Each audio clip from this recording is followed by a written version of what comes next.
Le Grand Dialogue. Sigi Kafoba. Edouani Ouamakaran. Le Grand Dialogue, l'émission de débat du studio Tamani sur votre radio. Chenni Beri. Halud Mauni. Chenni Beri. Sigi Kafoba. Le Grand Dialogue.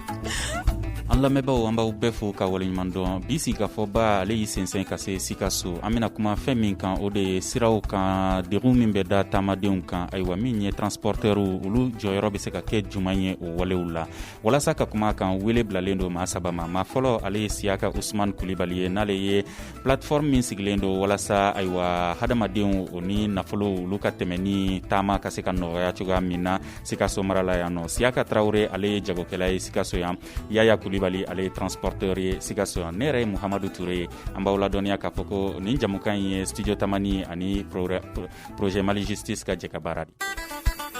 Le Grand Dialogue. ayiwa siyaka usman kulibali an bɛ don min na i ko bi min ye trakaseri routière ye degun min bɛ da taamadenw ani hali nafolo ka tɛmɛ sirali ko sikaso mara kɔnɔna na a bɛ bolo jumɛn kan. N ka foli bɛ bɛɛ lajɛlen ye n ka foli bɛ an lamɛnbaaw bɛɛ lajɛlen ye ka tila ka n ka foli se mali justice projet mɔgɔw ma minnu ye wuli ka jɔ kɛ k'u ka nafakati don fɛn na mun b'a to an bɛ se ka kɛlɛ ni waleya cogo minnu na vraiment an bɛ niveau min na bi trakaseri sikaso mara kɔnɔ a bɛ ka gɛlɛya ka taa fɛ sani waati bɛɛ nɔgɔya si tɛ ka da waleyara an ka wuli ka jɔ caman kɔni kɛra ani faamaw bɛ sigi ka kuma ɲɛmɔgɔ bɛ sigi ka kuma mɛ dugumamɔgɔw ka wale kɔni hali bi falen ma se ka kɔrɔ fɔlɔ ka gɛlɛya ka taa fɛ mun de bɛ ka kɛ mɔgɔw la. Bon, fɛn caman bɛ ka kɛ mɔgɔw la parce que an yɛrɛ plateforme de la libre circulation des personnes et des biens an bɛ baara kɛ ni rapport dɔw de comme i b'a kalama cogo min na an ka IMOA jamana kɔnɔ olu ye ONG dɔ ta minnu bɛ sikasikɛli kɛ k'a jira k'a fɔ vraiment fɛn ni fɛn bɛ tɛmɛ an ka sira kun na n'a bɛ kɛ tɔɔrɔ ye taamadenw ma donc olu ka rapport depuis 2012 fo bi a jira k'a fɔ Mali de ye jamana ye jamana min ka don ka bɔ ka kɛlɛ ni jamana bɛɛ lajɛlen ka se taamadenw ka tɔɔrɔli ma ka se jɔrɔw ka tɔɔrɔli ma ka tila ka se chauffeur yɛrɛ ka tɔɔrɔli ma sira kɔnɔ a tɔɔrɔ bɛɛ bɛ olu de mɔgɔ kusi saba de kan sira kunna. D'accord. Siyaka Traoré ye jagokɛla ye kɛrɛnkɛrɛnnenya la tɔɔrɔ jumɛn de bɛ da aw kan. Bon n bɛ lamɛnbaga bɛɛ lajɛlen fo o tɛmɛnen banni kɔfɛ n b'a yɛrɛw fo a mun nana ka na nin kibaruya sanuman lase jama ma n bɛ foli se bɛɛ ma bon an mun kɔni lɔgɔdugu ye degun caman de kɔni b'an kan sira ninnu na kosɛbɛ parce que an tun ye mankan ci kɛ degun bonyana sira la o ye poste wuli mais o kɔfɛ routière mɔgɔw bɛna sigi sira la o yɛrɛ tɛ wuli yɛrɛ bon n'a sera o kɔrɔ maɲumako dan nu o tɛmɛnen banni kɔfɛ n'an ye Abidjan sira lajɛ routière mɔgɔw n'o ye finitigilakaw ye mun bɛ motoba ta ka lɔlɔ sira la ten bon an tun b'a kalama o bɛ yaala le mais sisan o bɛ sigi yɔrɔ kelen na yɛrɛ de n'o sigira o bɛ lɔgɔcɛ kuturu bɛɛ ka yɔrɔ o tɛ bɔ bon a wariko ma nɔgɔn on dirait i b'a fɔ poste yɛrɛ ma wuli bon an kɔni ye wulikajɔ caman kɛra ka se saga ninnu ma a kumana ka caya mais ni bi fisara sini a bɛ juguya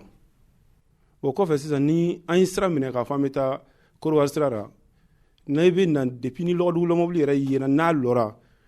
jɔn bɛ nɛrɛ kɔrɔ u bɛ ɲininkali kɛ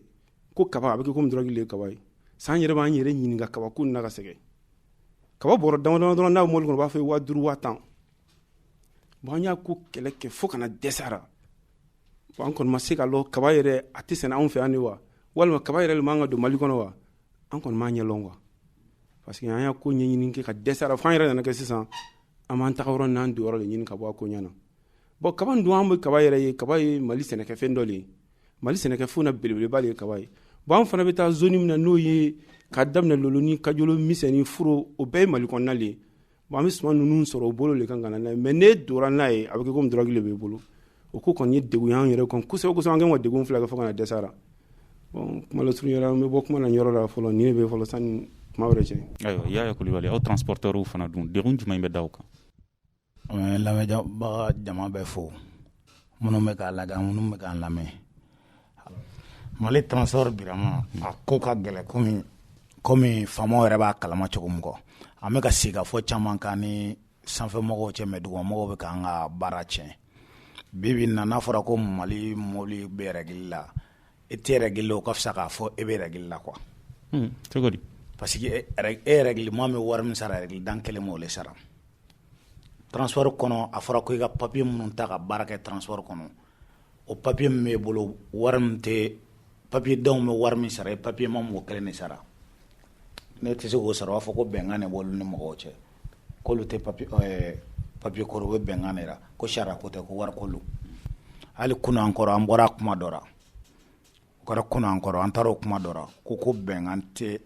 papier ko t'olu ni règle ko t'olu ni mɔgɔ cɛ papier ko de b'olu wari ko de b'olu ni mɔgɔw cɛ jɔn ko ten fanitigilakaw ko ten bon fɛn dɔ le jamana nin kɔnɔ ne ko e kelen kɛ disi fa ko dɔ la ni dɛmɛbaga tɛ da ko ka gɛlɛ quoi sinon Sikaso transport o wulikajɔ caman kɛra mais kɔsɛbɛbaga de tɛ yen kɔsɛbɛbaga tɛ yen i mana girin cogo cogo i bɛ tila ka na ni dɛmɛbaga tɛ da a ka gɛlɛ waati dɔ la Mali justice projet y'an dɛmɛ ka na se état dɔ ma bon olu ka projet nana don olu ka projet nana arrêté bon projet arrêté ni a jugara ni kɔrɔnin sinon waati Mali justice projet ne nana ni plateforme ni BPC waati min an b'a fɔ waati alhamdulillah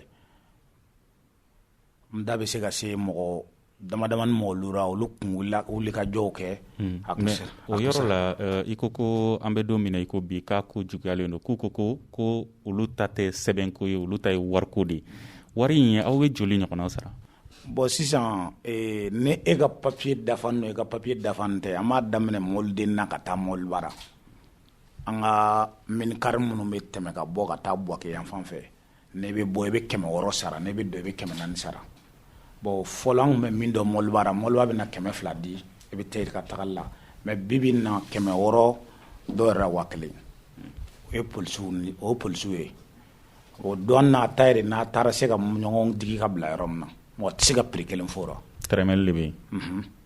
parce que i n'a fɔ commerçant ye min fɔ tan ni kaba yera mɔbili kɔnɔ ou bien binfagalan ni fɛn ninnu dɔw ka ye mɔbili kɔnɔ papier ka k'ara mais wari dɔ sara parce que o yɛrɛ b'a dɔn a dora cogo min olu ye surafɛn minɛ k'a ladon c'est pas réel a dédouane na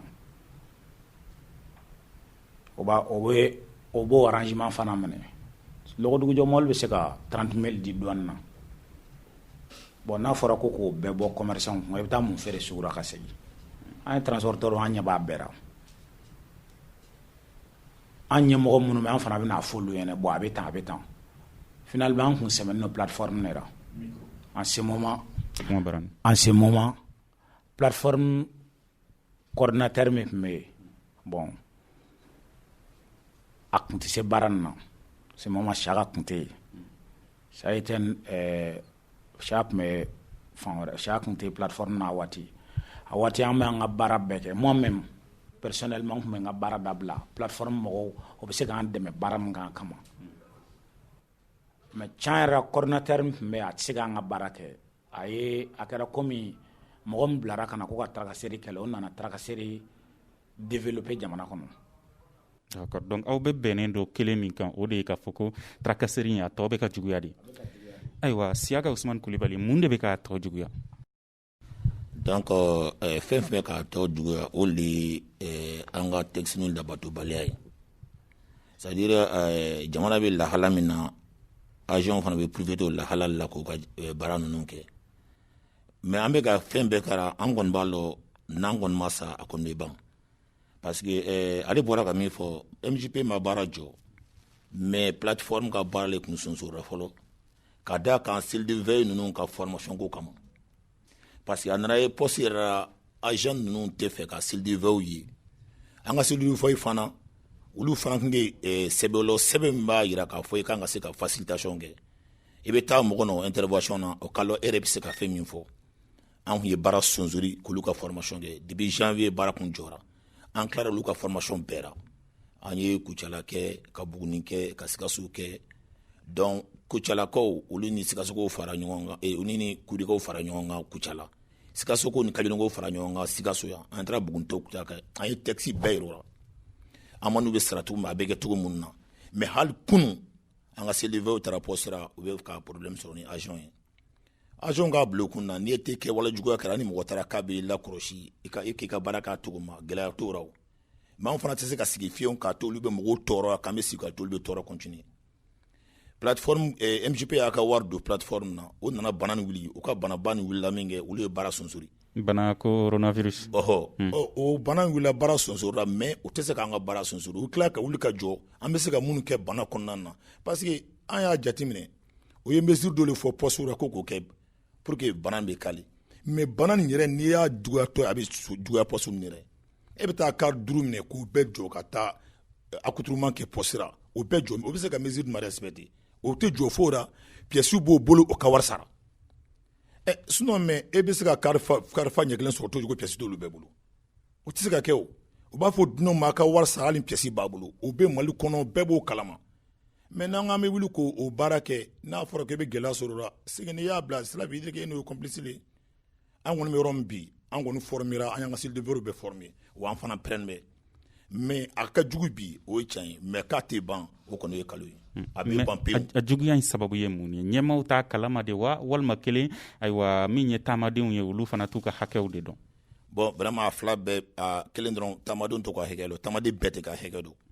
parce que an ka cellule sigi kun de ka taamadenw ka hakɛ fɔ ka tila k'o bila u ka hakɛ kɔnɔ donc olu bɛ yen parajurisiw bɛ yen BPC bɛ yen an ka BPC yɛrɛ kalifa Sika Tunbukura olu bɛ wuli ka bɛɛ bila i ka sariya kɔnɔ ka commerçant bila u ka papier ta an b'a fɔ bɛɛ k'i ka papier ta mais ɲɛmɔgɔ b'a kalama k'a fɔ a bɛ yen an yɛrɛ b'o écrit an b'a fɔ ye mais la preuve en est que ni o nana na rapport de ko bɛna di o b'a di ɲɛmɔgɔ de ma Bamakɔ hôtel belebele kɔnɔ a bɛ di ɲɛmɔgɔ k'a fɔ aw ka jamana ye jamana ye min bɛ maa tɔɔrɔ kana bɛɛ kan CEDEAO jamana kɔnɔ a bɛ fɔ o yɛrɛ bɛɛ bɛ yen o b'a kalama mais olu yɛrɛ b'a fɔ e ɲɛnɛ anw bɛ an minnu ka mana ɲɛmaa an b'o wele si tɛ don kɛwale la a ko mɔgɔw tɛ don kɛwale la n'an ko an bɛ taa baara kɛ pour que jɔ ka kɛ kɛwale la e bɛ agent bɛ taa le poste la cogo di k'a fɔ s'il devait tɛ baara kɛ poste kɔnɔ e ta tɛ poste ye a t'a k'a kɔnɔ mais a tɛ baara kɛ poste la fɛn fila don an bɛ taa mɔgɔw assister de n'a bɛ can kɔni kan problème t'a ni mɔgɔw sera o pièce b'e bolo c'est-à-dire an ni jamana accord signé o ka pièce mana ko ka ɲi ka bɔ a ye ka sara tari k'o bila ka taa mais mun ye infraction ninnu ye a ka infraction kɛ mɔgɔw kun a kɛcogo la agent de bɛ taa le poste la sisan ka infraction bɛ mɔgɔw kun fo 30 000 40 000 jaa fɔ ko ni 10 000 francs sara de ta a ka jugu mun na parce que mɔgɔw t'u ka kɛta kɛra ɲɛmɔgɔw b'a kalama u b'a kalama yɛrɛ de bɛ kalama min don mais ɲɛmɔgɔ caman kɔni ma accompagne na mais an m'an ta kɛ téléphone ci ye wa kuma bɛɛ gɛlɛya bɛ yen minnu bɛ gɛlɛya kɛra mais olu bɔra min olu fana b'a kalama an bɛ na émission bɛ kɛ fɛn bɛɛ baara bɛɛ bɛ kɛ mais n'i ko i ta kɛ mais jamana bɛ yɔrɔ min na ko ta jamana bɛ yɔrɔ min na minnu kan ka hinɛ jamana yɛrɛ la olu ye jamana ma jugu ye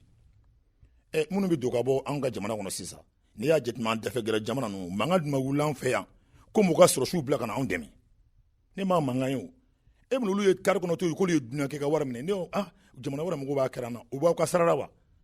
jamana mɔgɔw b'a kɛra bɛɛ ko a yira aw le la aw ko jamana wɛrɛ b'a kɛra a bɛ kɛra e le la wa e b'a minɛ mun na e bɛna a kɛra mun na jamana e bɛna a segin olu de ma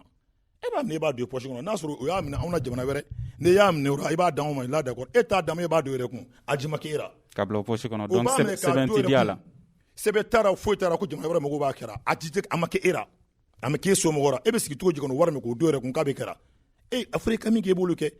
e ka rôle régalien e t'a taara min fɔra e ye e b'olu kɛ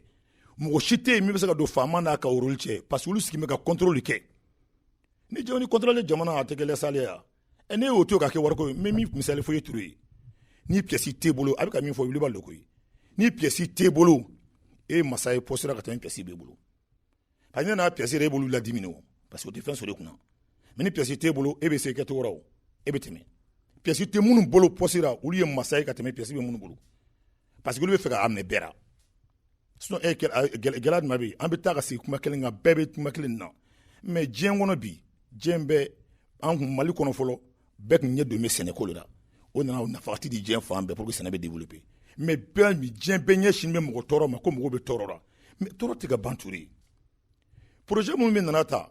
ko an bɛ nana kɛlɛ kɛ mɔgɔw bɛ tɔɔrɔ a sira kun na mais an ka jamana masakɛw ni projet ni papier signé est ce que ni projet tɛ cangan olu bɛ sɔn ka papier signé wa o waleyabaliyali an bɛ da bɛ so ma sɔɔni ko dɔ bɛ ɲana dɔ bɛ ɲa cɛlakaw fana na Siaka Traoré a yirala k'a fɔ ko taamaden caman fana bɛ yen nɔ olu tɛ sɛbɛn ta wa u bɛ fɛnw kɛ fana min yamaruyalen tɛ sirabaw kan d'accord bon o min filɛ can dɔ b'o kuma na parce que bɛɛ tɛ se ka sariya lɔn mais faama de bɛ sigi sira la sariya yirali kama mɔgɔw la faama tɛ sigi wariko la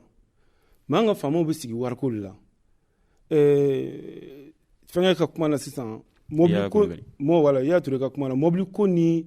pièce ko bɛɛ ka kan quoi e ka na poste ka sɔrɔ pièce yɛrɛ t'e kun ka fisa pièce ka k'e kun ye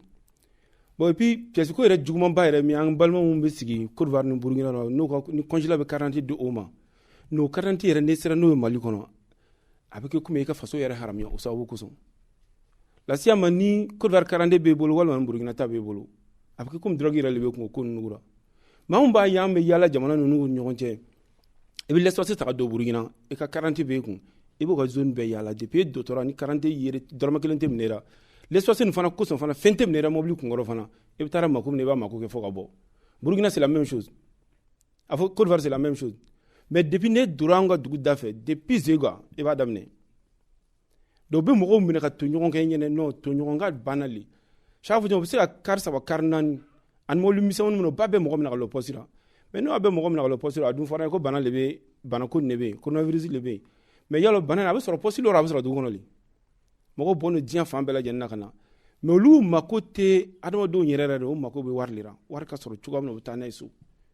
mais i bɛ faama ninnu yɛrɛ i bɛ yɛrɛ ɲininka est ce que jamana t'o sara le ya a bilara jamanadenw de canal kosɔn mais jamanaden kelenw de bɛ kulo olu bolo su ni tile an tɔɔrɔ n'o puis o b'a mɛn ɲɛmɔgɔw b'a mɛn bɛɛ b'a mɛn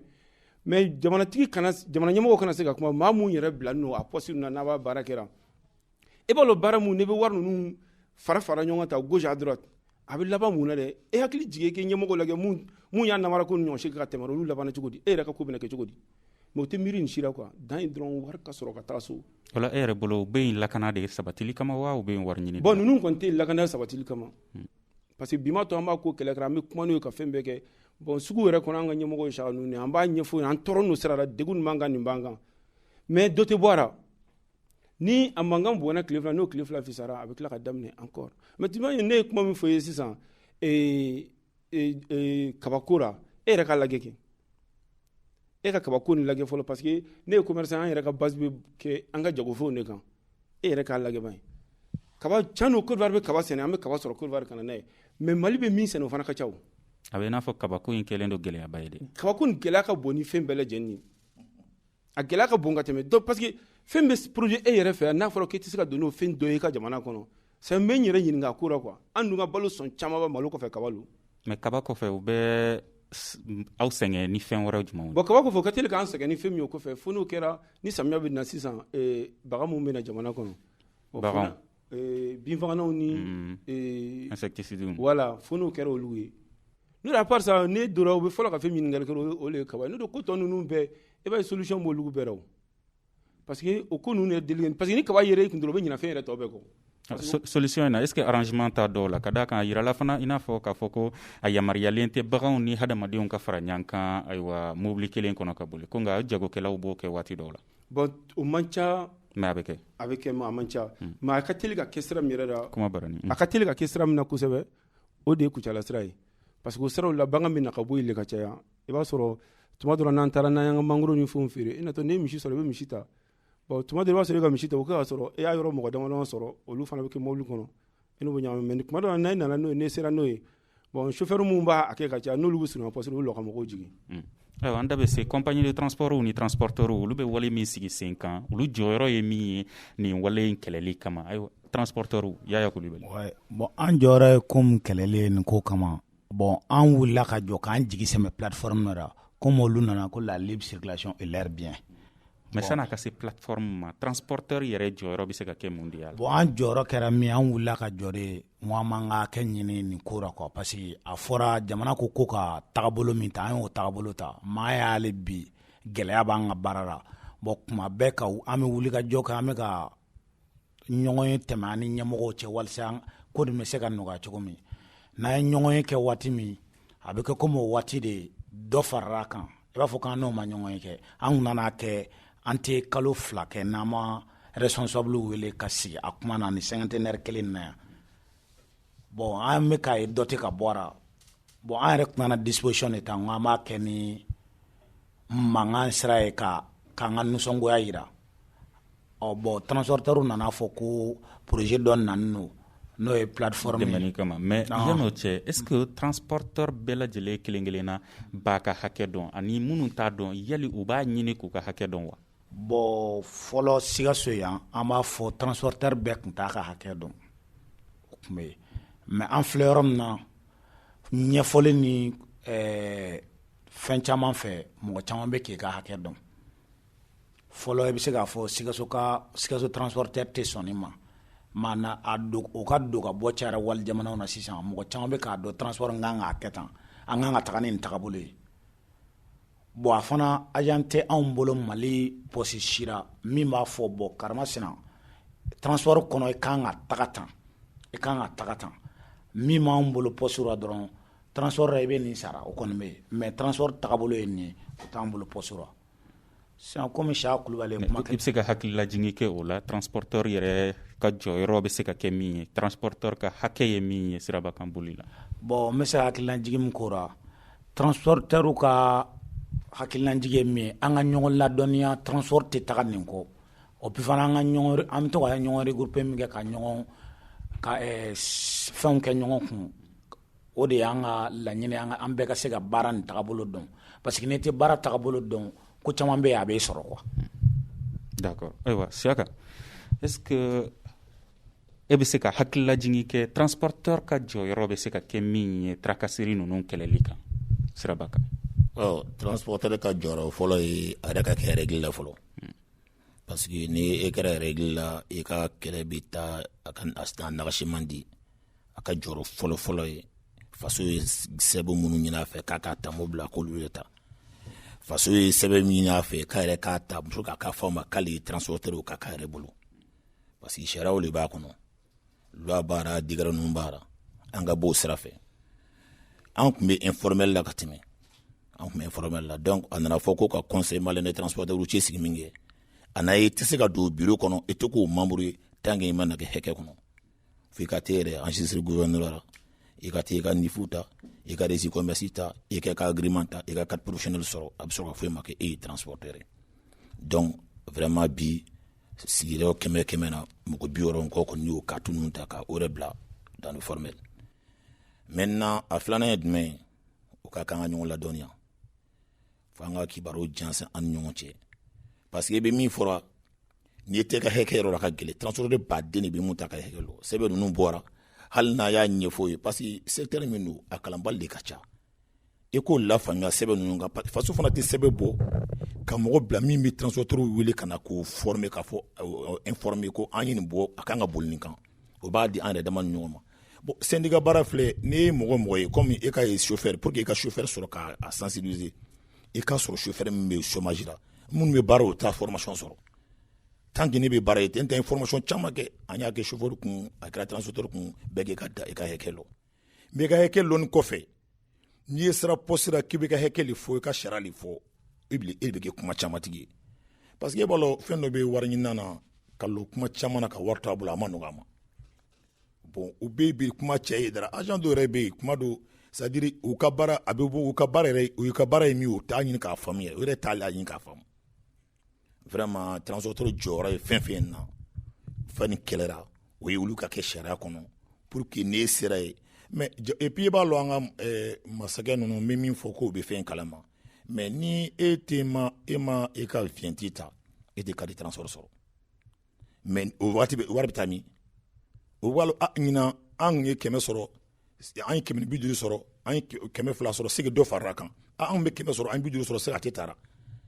donc ni a b'a kalama pièces bɛ taa ɲɛ pièces ta yɔrɔ yɛrɛ ye ɲɔgɔn tarakasiri tɛ fɔlɔ i bɛ taa ta yɔrɔ min yɛrɛ la o ɲɔgɔn tarakasiri tɛ a ka di i ka taa ta n'i sera o ta yɔrɔ la o yɛrɛ ye gɛlɛya ye fɔlɔ hali transporteur a bɛ gɛlɛya yɛrɛ sɔrɔ a ka mobili pièces ta yɔrɔ la n'a ma sɔrɔ fɛn bɔ a t'a sɔrɔ a jara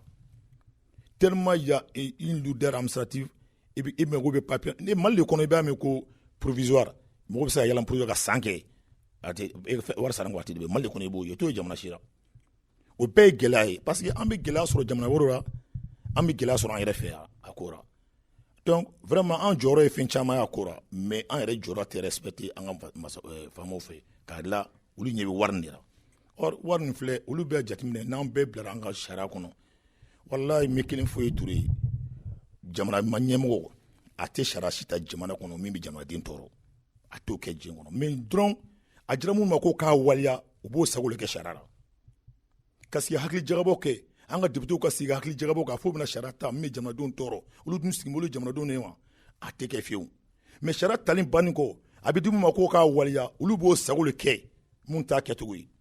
fo k'a lɔgɔ bɔ bɛɛ lajɛlen na. donc o kɔrɔ ye kɔlɔsibaliya fana bɛ yen. kɔlɔsi de kɔni o tɛ kɛ kɔlɔsibaliya n'i ko a baliya sira da a bɛ komi a bɛ yen kɔlɔsi t'a ko la quoi k'a fɔ ko an ye texte bɔ a mise en œuvre ko dɔ bɛ a suivi kɛ ka se k'a kɔntigɛ ko an y'a suivi kɛ mɔgɔ 100 kun t'a lɔ an y'a kɛ mɔgɔ 50 y'a lɔ o tɛ Mali kɔnɔ a bɛɛ kɛ k'a fili walahi min kale minnu yɛrɛ bɛ circulation na minnu yɛrɛ sigi bɛ faamu les textes relatifs à la facilitation o t'a dɔn polisikɛ ye nin fiyɛ malangalani na a ka balan fɔra polisikɛ ye ne yɛrɛ le fiyɛ mais mɔlu kɔni sigilen don a nana n nɔfɛ a ye ne fo n y'a laminɛ ko les pièces ne ko les pièces ko oui n ko pourquoi ko ale ye contrôle tini ko contrôle tini ko kɔrɔ ye to kana ko vraiment k'olu ka chef kɔni ko k'olu na kuma contrôle nge ka chef bɛ min ko i kana ne contrôle balan na nge bɛ a tɔgɔ la e zɔnbɛrɛ b'a yɔrɔ tɔgɔ la k'ale t'a tɔgɔ la n ko n ye carrefour de fluidité de e bɛ na ni fiyɛ cogo di kan tɛmɛtɔ don ka bagan ma kan fiyɛ n ye mun kɛ e ye ne fiyɛ a bɛ ne de kun kan n ye min k'i b'o fɔ n ɲɛna an bɛ sɔrɔ ka pièce ko ɲɛni fɔlɔ k'olu bɛ a contrôle kama n ko nin ye mun contrôle la o de ye kɛlɛ ye n ko kuma o a ka arrêté min bɛ yen ko arrêté 0712 e t'a kalama k'ale t'o dɔn n ko ma fɔ ye k'a ma fɔ ale ye n ko bon a fɔ i ka chef ye ne kɔni jɔ mɛ an tɛ taa wa n fana tɛ pièce d'i ma ko a gɛlɛya dɛ n ko a ma gɛlɛya dɛ ko ne ko n ko ne tɛ foyi ye koyi n tɛna n ka pièce yɛrɛ n tɛna bila kuma caman na parce que a dangana ne ka pièce yɛrɛ mais i nacogo yɛrɛ ma ne ja fɔlɔ quoi e ye n fiyɛ yɔrɔ min na n jɔra yɔrɔ min n jɛrɛ jɔcogo ma i ka sira t'o la e ye n fiyɛ dɔrɔn i ka sira t'o la n jɔcogo ma i ka sira t'o la e na min nɔfɛ dɔrɔn k'a fɔ saraka foyi t'a la quoi ne yɛrɛ dabɔ kama ka Mali gari a ka sira si t'o la mais ni wari tɛ mɔgɔ b'o kɛ yan e bila bɛ sira min na mɔgɔ bɛ bɔ Bogo sira kan na mɔgɔ bɛ bɔ Buwake sira kan na mɔgɔ bɛ bɔ dugu kɔnɔ ka na dɔn tɛ continuer o bɛ bɛn lɛ kɔnɔna ma e na min mɔgɔ fiyɛ o la kuma dɔw bɛ bɛntigiw fɛ ka jɔ hali senatigi tɛ dɛsɛ ka tɛmɛ mais pourquoi tout ça est ce que n'ale bɛ texte yɛrɛ dɔn a b'a kɛ wari ka jɛ k'o tiɲɛ mais e tɛ yɛrɛ jamanaw ka nikun kana est ce que bɛ ka mɔgɔw nikun min kana olu yɛrɛ de bɛ accident provoqué c'est lieu accidentogène mɔgɔw fili fɛ yɔrɔ min na ka tɛmɛ Mali yɔrɔ bɛɛ kan parce que ne b'a dɔn ne b'a bila n kun o t'a dɔ de parce que kuma dɔ fɔra kuma kɔnɔ o ɲɛ bɛ wari la o ɲɛ tɛ foyi la ni ji wari filɛ ka ban fɛn fila bɛ yen diɲɛ kɔnɔ a bɛ mɔgɔ tunu dɛ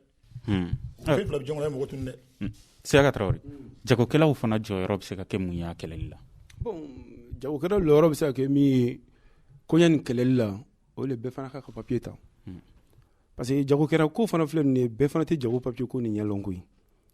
dɔw yɛrɛ b'a dɔn u b'a ɲɛlɔn kalamancɛ fɛ a tigi t'a ta mais ka yira k'a fɔ ne yɛrɛ ye jamanaden puis n ye jagokɛla ye jamana sariya papier de bɛ k'i bolo k'a fɔ ne ye jagokɛla ye bon n'o kɛra sa k'e ye jagokɛla ye tumana min na ne fana wulila ka sira minɛ sisan i ka pièce bɛɛ dafa hakilisigi dususuma dɔ fana ka k'e la poste la parce que n dɔgɔma ye kuma dɔ fɔ sisan jagokɛla t'a fɛ ka retarder sira la parce que an wulila an b'an ka lɔgɔ gɛnna non an kan ka 200 sara yɔrɔ min na ne nana fɔ hakili n'an ye deli ka sɛgɛn n'an ye 200 bɔ ne ye 200 minɛ an bɛ 200 d'i ma an bɛ taa parce que an b'a ye n'an sigira kɔrɔ an bɛna an ka lɔgɔ tiɲɛ walima locataire yɛrɛ ka mɔgɔ caman cɛ ka don a ka mobili kɔnɔ a bɛ tagara ni locataire kɛ mɛnna poste la dɔrɔn i b'a sɔrɔ a ka page bɛ commencer ka mankan ci n'o siɲɛ 2 ni 3 kɛra dɔrɔn e tɛ mɔgɔ sɔrɔ tuguni bɛɛ bɛ bɔ i kun mais degun de b'a la tuma dɔw locataire yɛrɛ b'u ka wari bɛɛ di sira la i b'a ye a bɛ bɔ yen ka na lɔgɔdugu kɔfɛ locataire yɛrɛ sigi a b'a kun suru ale bɛ bɛn ji la parce que a ka wari bɛɛ tununa sira la bon mais locataire lɔnni n'o bɛ e la jagokɛla fana ka jagokɛ papier b'a bolo donc faama min fana bɛ sigi sira la n'ale bɛ fɛnkɛ kɛ ne hakili la ni faama sigira sira la faama bɛ sigi ka sira yira mɔgɔ la e nana papier nin man ɲi e kan ka nin ne ta mais n'i m'a ta nin papier ka infraction ye nin ye mais o taara o papier tɛ lajɛ e yɛrɛ bɛ se k'i ka cahier e bɛ jago kɛ ni cahier min ye e ka jago kɛ carnet e b'a ta ka sin n'a ye poste ma e k'o ka quota sara dɔrɔn o yɛrɛ b'a fɔ ko quota de b'an ni ɲɔgɔn cɛ e k'o sara n'i sera k'o sara sira bɛ d'e ma i bɛ taga donc mais ne kɔni bɛ min fɔ sira nin dɛmɛli la pewu o de an mun yɛrɛ jagokɛla an bɛɛ ka jija k'an ka jago papier ta a bɛ kuma diya et puis a bɛ kɛ sababu ye an bɛ mun bila ka taa kuma an yɛrɛ ɲɛ a bɛ kɛ sababu ye k'olu fana kuma diya ne kɔni bɛ min kɔni la fɛnkɛ dɛmɛli la o de y'o ye quoi saraka kɛ faamaw fana o fana ka sabali o k'a lajɛ. Yaya Kulibali est ce que transporteurs fana bɛɛ bɛnnen don kelen ma ka d'a kan ni transporteurs bɛɛ règle la n'u bɛɛ bɛnn'a ma fana kan t'a sara yala a ko tɛ dabila wa. bon yɔrɔ min filɛ Ture transporteur bɛɛ tɛ règle la quoi man ko an b'a fɔ ten parce que Traoré da sera yɔrɔ dɔ ma sisan an transporteur bɛ ko dɔ kɛ transport kɔnɔ an tɛ règle la dɔ bɛ ɲa la dɔ bɛ ɲa cɛlakaw la ani ministre de la justice de la ka kuma kɛ cinquantenaire kelen nin kɔnɔ yan ne y'a mɛn ko tracasserie anw de b'a bɔ ko hɔn famakɛ fana b'a minɛ k'a bila kun an transporteur filɛ n'an bɛ taa lɔgɔdugura c'est pas normal an ka doni ni mɔgɔ o doni ta ka tila ka mɔgɔ yɛlɛ a sanfɛ o défaut b'anw na quoi dɔ bɛ ɲa la dɔ bɛ ɲa cɛlakaw la parce que waati dɔw la an yɛrɛ fana an bɛ taa an yɛrɛ bɛ tracasserie daminɛ depuis place la ka kɛ ta ye parce que an yɛrɛ de bɛ ka faamaw ka arrangement daminɛ depuis place la parce que ne sariya la remorque la remorque dabɔra transport poids lourd le kama a ma dabɔ an kɔmɛ mɔgɔ ta kama mais an b'a kɛ bon n'an taara an bɛ taa arrangement n'an taara an bɛ taa arrangement min di n'a tigi ko k'a t'a fɛ an bɛ dali le kɛ o diyagoya ye parce que an yɛrɛ tɛ règle la sinon ne ye bali ta k'e bɛ taa bi yan donc hali ni dɔw banna wari ma aw yɛrɛ b'u deli an b'o deli a minɛ o dabɔ anw yɛrɛ la o dabɔ anw na sinon ne ka doni don mɔliba dɔrɔn kɔnɔ a bɛ mɔliden kɔnɔ mɔliba ni doni dɔrɔn n'u ka taa kuma wɛrɛ tɛ y'a la parce que dɔ bɛ agent na dɛ mais a ko fɔlɔ ye anw yɛrɛ de ye quoi o la ɲininkali min bɛ est ce que aw yɛrɛ bɛ fɛ a ka dabila bon anw bɛ fɛ a ka dabila anw bɛ fɛ a ka dabila mais ko tɛ dabila ni dɔ ka gɛlɛya taara a tɛ diya dɔ de ye n'aw bɛ fɛ a ka dabila mun n'aw t'aw bila règle la bon ni ne y'a fɔ n'a ma bɛn e ma ni e y'a kɛ est ce que an bɛ taga bolo kelen yan bon diyagoya de ni fɔli bɛ kɛ ka kɛ a ta a bɛ dabila dɔɔni fo ka n'a ban pewu saya ka kuma kelen no a tɛ dabila n'an kɔni ma sa a kɔni bɛ dabila n'an ma sa a bɛ dabila an bɛ taa dɔɔni fo k'a fɛn bon minnu kan k'a fɔ mɔgɔw ɲɛna ni nin man ka kɛ an tɛ arrangement yɛrɛ fɛ fo ka nin dabila olu tɛna fɔ an bɛ sa fana o tɛna fɔ olu mako b'o ka wari de la sinon n'a tun bɛ fɔra depuis au début a bɛ dabila o donc aw yɛrɛ damaw ni ɲɔgɔn cɛ aw ka syndicat transporteur est ce que aw bɛnnen don kelen kan yala aw bɛ ɲɔgɔn lamɛn wa bon an bɛ ɲɔgɔn lamɛn bi an filɛ yɔrɔ min na an bɛ ɲɔgɔn lamɛn n'aw bɛ ɲɔgɔn lamɛn mun na hali bi caman bɛ yen nɔ i yɛrɛ ka fɔ la minnu tɛ ka sɔn k'u yɛrɛ bila règle la bon minnu tɛ ka o yɛrɛ bon bibi na mɔli transport kora transporteur bɛ yen transporteur bɛ yen mɔgɔ caman bɛ a bɛ fɔ mɔgɔ caman ma bi ni transporteur ye ka sɔrɔ transporteur tɛ cogo di voilà ni transporteur ye jamana b'a dɔn papier dɔ la ni karimasina ye transporteur ye mais mɔgɔ caman b'a fɔ bi ni transporteur ye a tɛ se ka transport kuma kɛ o de kama a bɛ fɔ ko an ka transporteur wele ka kuma ne ko Siaka yɛrɛ filɛ n'a ko k'a ka transporteur wele bi Sikaso dara transporteur ka ca Sikaso yan dɛ mais n'a mɔgɔw welela a bɛ ku bɔ nin kɔnɔ yan min ye transporteur yɛrɛ ye a bɛ ku bɔ nin kɔnɔ yan mais a dara a tɛ ku bɔ nin kɔnɔ yan o fur et à mesure donc sɛbɛn bɛ min bolo o man ca nka transporteur min b'i yɛrɛ wele ko transporteur o ka ca mais min ye transporteur yɛrɛ o man ca mais est ce que aw yɛrɛ b'o ko kɛlɛ o ko kɛlɛ bɛ ka kɛ d'accord ayiwa Siaka Usumani Kulibali plateforme ni transporteurw bɛ jɛ ka baara kɛ cogo di walasa ka nin ko in kɛlɛ bon plateforme yɛrɛ sigi kun de nin ko kɛlɛli ye bon plateforme ye wuli ka jɔ caman kɛ ka se transporteur ka jɛkulu ma an n'o caman kuma na bon comme ale yɛrɛ bɔra ka min fɔ an ka sensibilisation sera fo niveau ma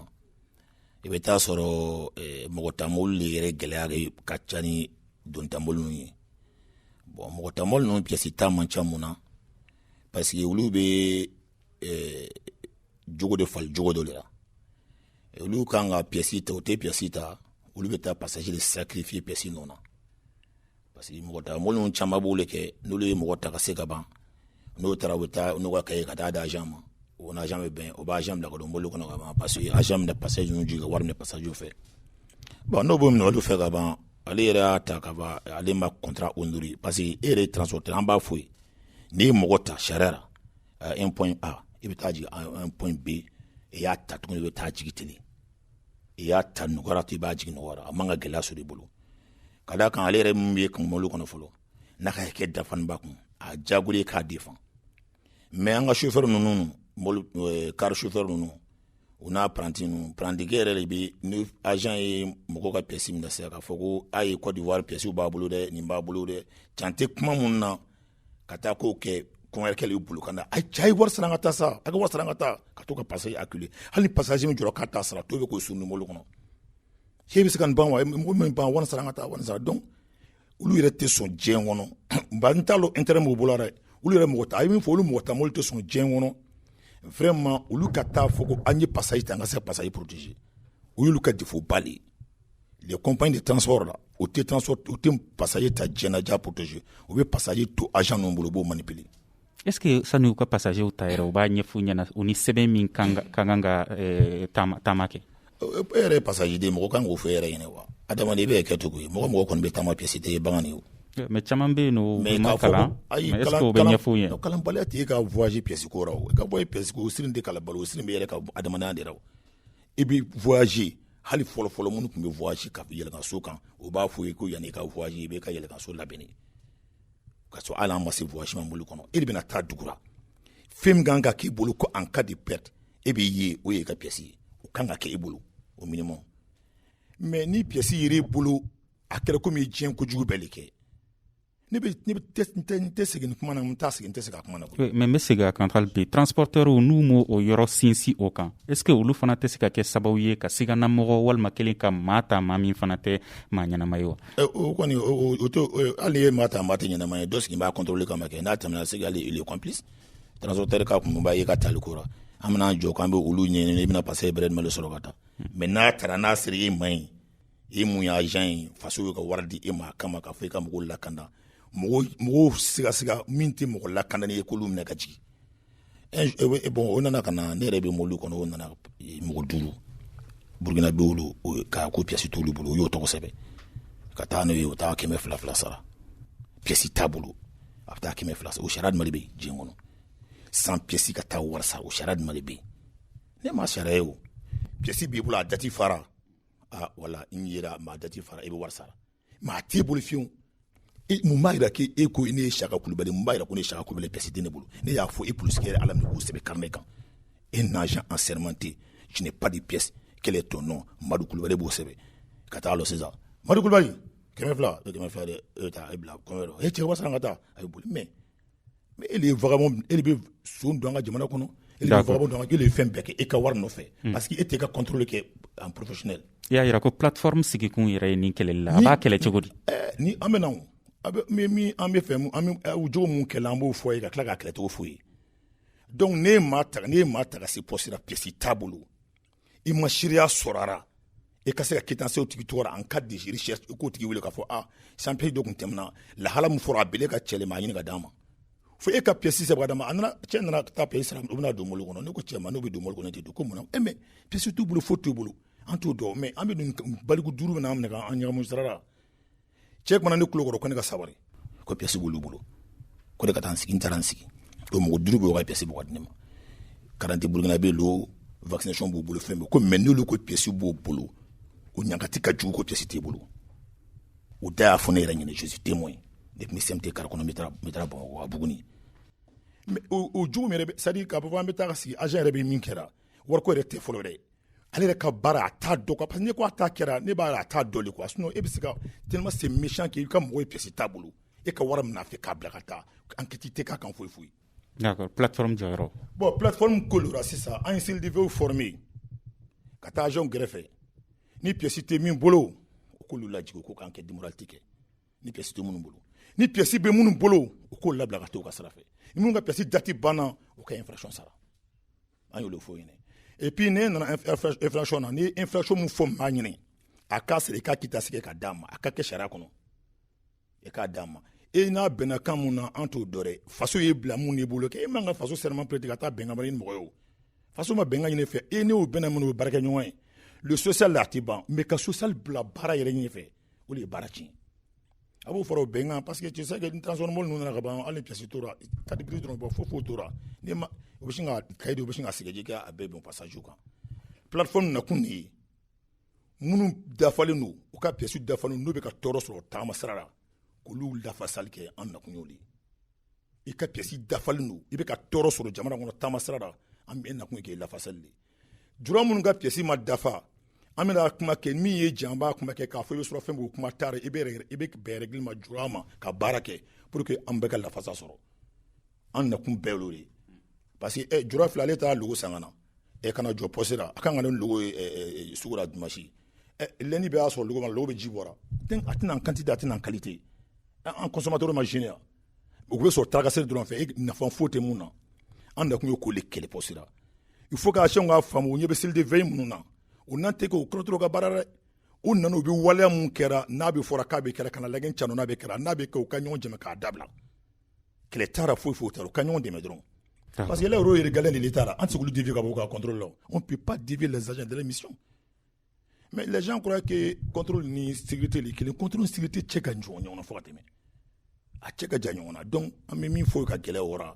o de agent ninnu ka jɔ dɔrɔn plateforme kɔni an mana kɛlɛra an mana foyi la mais an nana wala jugu min bɛ kɛra. nana jateminɛni de kama ayiwa Siaka Traoré. non on dit la lutte contre la corruption et les tracasseries routières. an na kun y'o de. Siaka Traoré jagokɛlaw mun de bɛ se ka kɛ bi ani taamadenw walasa u bɛɛ lajɛlen ka se k'u bila u ka règle la. bon ko mun bɛ se ka kɛ ni o bɛ se ka bila règle la donc comme kumana ko fɔlɔ la cogo min na fɔlɔ y'o ka papier bɛɛ dafa ni tali ye mais n balimakɛ ka kuma na sisan ale y'a jira k'a fɔ tuma dɔ la kalamanciya b'an bɛɛ sɔrɔ parce que jamana sariya yɛrɛ b'a fɔ fɔlɔ k'an kana yɛlɛ mɔbiliba kunna mais mɔgɔ bɛ yɛlɛ mɔbiliba kunna bon n'an ye lɔgɔdugu yɛrɛ jateminɛ sisan lɔgɔdugu degun ka bon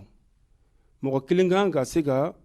remarque 3 walima 4 fa minɛ na ka don a ka voiture kɔnɔ ka tugu a kɔ mais ni lɔgɔdugu lajɛ se bɛ mɔgɔ 70 mɔgɔ 80 sɔrɔ remarque kelen kɔnɔ o ka minɛ yɛrɛ t'a fa bon lɔgɔdugu lɔ filɛ gundo caman ba de bɛ lɔgɔdugu lɔ la bon a tɛna ɲɛ sa fo an ka dɔ fɔ ara quoi parce que lɔgɔdugu lɔ filɛ mɔgɔ caman b'a ka lu balo lɔgɔdugu la a bɛ fɔ k'a ye commerçant ye k'a sɔrɔ a ka jagokun tɛ 20,000 bɔ a bɛ se ka kɛ lɔgɔdugu lɔ dɔrɔn de la i t'a sɔrɔ muso 2 den 5 ani den 6 b'a bolo mais a ka jagokun bɛɛ tɛ 20,000 bɔ mais a bɛ san kuru k'a ka sɔnɔmɔgɔw dumuni kɛ ka ɲɛ a b'o kɛ cogo di donc lɔgɔdugu min bɛ lo ale fɛ n'ale bɛ yɛlɛ mɔbiliba kunna dɛ ale b'a nin di le ka nin feere ka to mɔbiliba nin kunna pour que wari pitinin b'ale bolo parce que ne taara lɔgɔdugu la sisan ne e acheteur ye donc i b'a lɔ sisan ne bɔrɔ 2 ou bɔrɔ 4 ou bɔrɔ 10 bɔrɔ 5 sɔrɔ ne ka 20,000 ye ou bɔrɔ 10 sɔrɔ ne ka 20,000 ye e bɛ bɔrɔ 5 ni wari sara e yɛrɛ kun wari tɛ sara bon n'o kɛra e bɛ n'o feere e ka nansɔngɔ ni ka balo bɛ sɔrɔ a la sani e ka se ka fanga sɔrɔ ka se ka k'i bɛ se ka don mɔbileni kɔnɔ donc lɔgɔdugu lɔra bɛ i b'a sɔrɔ muminise dɔ b'a ye k'o bɛ se ka bɔrɔ 50 bɔrɔ 60 san lɔgɔ la olu si tɛ yɛlɛ mɔbiliba kunna mun de bɛ se ka kɛ walasa k'o ko ninnu bɛɛ lajɛlen donc o bɛ se ka kɛ jamana yɛrɛ ka dɛmɛ le bolo sisan parce que an bɛ jateminɛ kɛ jago nin filɛ an nana la mɔgɔ caman bɛ jago kɛ manakun tɛ yen dɛ mais san'a ka se jamana ka dɛmɛ ma hadamadenw yɛrɛ ani jagokɛlaw taamadenw olu yɛrɛ bɛ se ka mun de kɛ bon hadamadenw yɛrɛ ni taamadenw bɛ se ka min kɛ pour que ko nin ka ban bon o ko nin kɔnɔna sisan a ka gɛlɛ dɔɔnin quoi parce que an bɛ jateminɛ kɛ sisan danaya fosira ka bɔ anw yɛrɛ bɛɛ ni ɲɔgɔn cɛ dugukolo kɔ kan n'o tɛ fɔlɔfɔlɔ la i b'a sɔrɔ tuma dɔ la an bɛ lɔgɔdugu lɔ min kɛ ne m'a fɛ sisan dɔw bɛ lɔgɔdugu la a ka wari pitinin ye mais dɔw yɛrɛ bɛ se ka don mɔbili kɔnɔ a bɛ wari minɛ mɔgɔw bolo ka sanni kɛ i bɛ se ka bɔ ni wari ye dugu kɔnɔ i bɛ wari minɛ i tɔɲɔgɔn bolo ka sanni kɛ mais gɛlɛya warara adamadenw kan ka mɔgɔ sɛbɛn bɛɛ kɛ mɔgɔ kolon ye donc tuma dɔ la e yɛrɛ b'a ye i bɛ wari minɛ ni e tɔɲɔgɔn dɔ ka wari minɛ k'i bɛ taga n'a ye ka fara i ka wari kan pour que ni bɛ se ka lafiya sɔrɔ cogoya min na ne ma jija gɛlɛya kosɔn e laban bɛ jigin dingɛ kɔnɔ ko tɔgɔ sababu kosɔn bɛɛ bɛ débrouiller n'a ka pitinin ka to ka yɛlɛ mɔbiliba kunna k'a ka balo kɛ mais n'ale ye min dɛmɛ n'ale fana ye dɔ sɔrɔ i b'ale bɔ mɔbili kunna yɛlɛ la mais bon an bɛna kɛ cogo de sisan ka dɛmɛ sɔrɔ pour que an bɛ se ka bɔ mɔbiliba kunna yɛlɛ nin na donc aw mago bɛ dɛmɛ de la an mago b'o dɛmɛ de la sisan Yaya Kulibali aw transporteurs fana bɛ se ka mun de kɛ walasa ka se k'aw bila règle la ani fana nin kɛlɛ in a ka se ka s'a dan na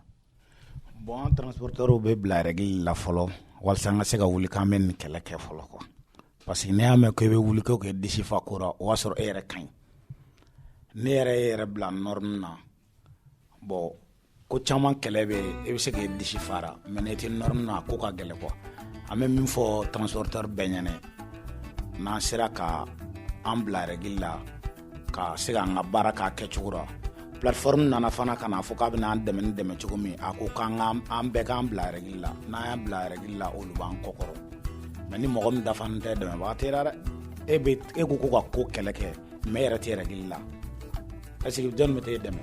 ka gɛlɛn ayiwa takurunya teliyani na Siaka Usman Kulibali weleweleda jumɛn b'i bolo ka ɲɛsin taamadenw transporteurs ani jamana ɲɛmaaw ma weleweleda bɛ ne bolo ka sin min bolo ka se transporteurs ma o de toujours u ka don u ka sariya kɔnɔ kalakala ka autorités wele vraiment u bɛ anw de kama vraiment ne anw bɛ sunɔgɔ ka fa an bɛ jigila ko olu b'an kɔfɛ u kana kɛ tɔɔrɔ ye anw ma k'a fɔ an n'an ka nafa ka ti n'an ka waati bɛɛ bɛ tiɲɛ olu ka comportement na u ka sabali de fɛn bɛ sɔrɔ a bɛ don an ka so de kɔnɔ ka tila k'a fɔ an ka taamadenw fana ɲɛna vraiment a ka jija n'a bɛ taama kɛ a ka taama n'a ka sɛbɛn dafalen u bɛ ka fɛn fɛn fɔ ko sɛbɛn min b'a bolo k'a man ɲi a kana n'a ye anw bɛ yan aw jigi kɔrɔ k'a jira k'a fɔ k'a ka ɲi a bɛ se ka voyager n'a ye parce que olu ka agent ka comportement k'a bila fo mɔgɔ yɛrɛ décourager bɛ sɛbɛn kɔrɔ o bɛ sɛbɛn kɛ bɛ problème tɛ plateforme bɛ bɛɛ jigiya kɔrɔ kɛlɛ tɛ foyi tɛ ka don sariya kɔnɔ pour que bɛɛ bɛ ka hakɛ sɔrɔ donc u kana salaya u ka ayiwa sɛbɛnw tali ko la an bɛ foli lase an ka maa welelenw ma Siyaka Usman Kulibali plateforme ale tun bɛ yan o tɔgɔ la Siyaka Traoré ale tun bɛ yan jagokɛlaw tɔgɔ la Sikaso mara la Yaya Kulibali tun bɛ yan transporteurs tɔgɔ la nɛgɛ karafe juru ni ja labɛnbaw Peting Jara an b'aw ladɔnniya k'a fɔ ko studio Tamani ni projet Mali Justice ka jɛ ka baara de ye nin jamukan ye min kɛra Sikaso mara la ne yɛrɛ ye Muhamadu Touré aw bɛɛ lajɛlen danse. Le Grand Dialogue. Sigikafoba. Idewani wa makaran. Le Grand Dialogue, l'émission de débat du studio Tamani sur votre radio. Chenni Beri. Halud Mauni. Chenni Beri.